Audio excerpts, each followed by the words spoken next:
நாளைக்கு அமாவாசை. நாளைக்கு வைக்க வேண்டிய சாம்பாரை இன்றைக்கே வச்சுப்பிட்டோம். அப்போ இன்றைக்கி சாம்பார் வச்சனால நாளைக்கு சாம்பார் வச்சா டெய்லி சாம்பாரான்னு மூஞ்சி தூக்குவார். ரசம் வச்சா மொத்தம் பிடிக்காது. புளிக்குழம்பு வச்சா அமாவாசைக்கு யாராவது புளிக்குழம்பு பாகலான்னு வைப்பாங்க.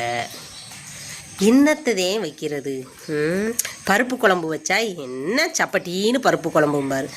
என்னதே பண்ணலாம்? தக்காளி சூப்பு வச்சாலோ இருக்கிறது 4 தக்காளி, அதை போட்டு சூப்பு வச்சா பாக்கி என்ன பண்ணுறது? நாளை கழிச்சு எப்படி வெட்டுறது? சே யோசிச்சு அமாவாசைக்கு யார் வீட்டுக்கு விருந்துக்கு போகலாம்?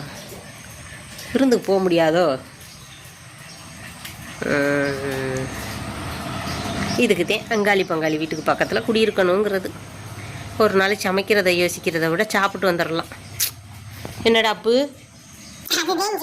நீ பொங்கி போட்டதுக்குன்னு நாக்கெல்லாம் செத்து போச்சு.